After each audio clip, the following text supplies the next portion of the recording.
तेवढं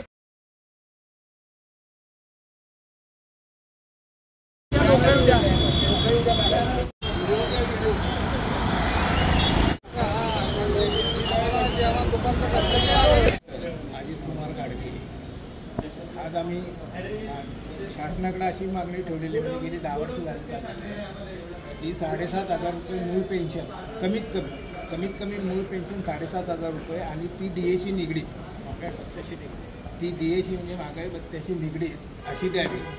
त्याचप्रमाणे वयोवृद्धांना म्हणजे आमच्या कुटुंबाला मेडिकल सुविधा चांगल्या पद्धतीच्या मेडिकल सुविधा मिळाव्यात। याशिवाय आणखीन एक मागणी आहे की ज्यांनी हायर पेन्शनची मागणी केलेली आहे त्यांना विनाअट काही हे न करता त्यांच्या हायर पेन्शनचे अर्ज मंजूर करावे। 1 तारखेला पार्लमेंट चालू होतं, 1 डिसेंबरला सर्व देशातले नागरिक येणार आहेत, सर्व देशातले येणार आहेत आणि कमांडर राऊतांच्या नेतृत्वाखाली 100% सगळ्यांचा विश्वास असा आहे। कारण त्यांनी आतापर्यंत विचार केला तर पंतप्रधान असतील, अर्थमंत्री असतील, कामगार मंत्री असतील, या सगळ्यांना पटवून दिलेलं आहे की बाबा आमची पेन्शन आमच्या फंडातनं बसते आणि त्याच्या अनुषंगाने त्यांनी आपल्याला लिखित आश्वासन दिले की बाबा तुमचा हा प्रश्न अतिशय जेन्युइन असल्यामुळे तो सोडवला लवकरात लवकर जाईल।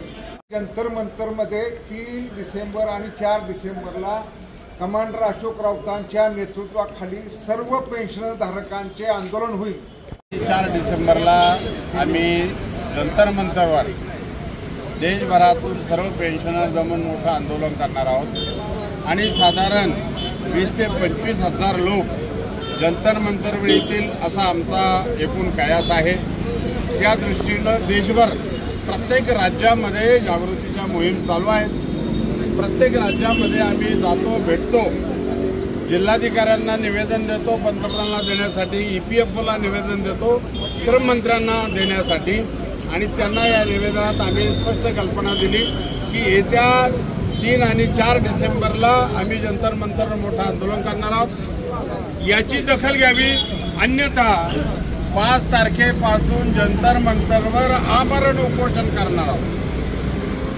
800 रुपये सरकार का जमा आहेत, असं असताना आम्हाला तुम्ही 1000-500 रुपये पेन्शन देता। अरे ज्यांनी रुपया नाही भरला ते लाख पेन्शन घेता आणि आम्ही लाखो रुपये भरले आणि आम्ही घेतो किती 500, 600, 1000, 2000 रुपये। आता मला असा प्रश्न यांना विचारायचा आहे तुमच्या माध्यमातून की 1000 आणि 2000 मध्ये नवरा बायकोनं जगावं कसं? त्या दोघांना जगण्यासाठी कमीत कमी 8-10 रुपये तर हवेत आणि आमची तीच प्रमुख मागणी आहे। आम्हाला 7,500 रुपये आणि महागाई भत्ता मिळाला, 9-10 रुपये आम्हाला नवरा बायकोला मिळाले तर या शेवटच्या आयुष्याच्या शेवटच्या वळणावर आम्ही जरा सुखा समाधानानं जगू शकू।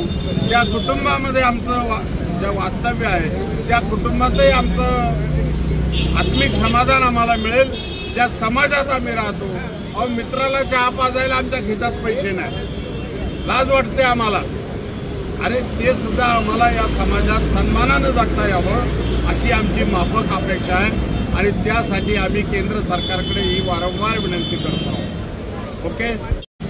EPS 95 संघर्ष समितीच्या वतीने सातारा जिल्ह्याच्या वतीने, कारण सातारा जिल्हा हा क्रांतिकारकांचा जिल्हा आहे, समाज सुधारकांचा जिल्हा आहे, स्वराज्याची राजधानी सातारा आहे आणि अजिंक्य ताऱ्याच्या साक्षीने आणि छत्रपतींच्या पदस्पर्शाने पुलकित पावन झालेला आणि स्वराज्याची निर्मिती केलेला हा सातारा असल्यामुळे येत्या 2 डिसेंबरच्या पुढे जो काही आपला दिल्लीमध्ये जंतर मंतर या ठिकाणी पेन्शन वाढीसाठीचा जो काही अंतिम लढा आहे की ज्याला आम्ही सर्वजण काय म्हणतो, करो या मरो अशा पद्धतीची भूमिका घेऊन कमांडर अशोक राऊत साहेब यांच्या भूमिकेशी पाठीशी सर्व देशातून आणि महाराष्ट्र राज्यातून आणि विशेषतः क्रांतिकारकांच्या सातारा जिल्ह्यातून किमान 5000 आम्ही सर्वजण, किमान म्हणतोय मी 5000 सर्वजण आम्ही EPS 95चे सभासद तिथे दाखलच होणार आहोत आणि तिथं आम्ही जाणारच आहोत।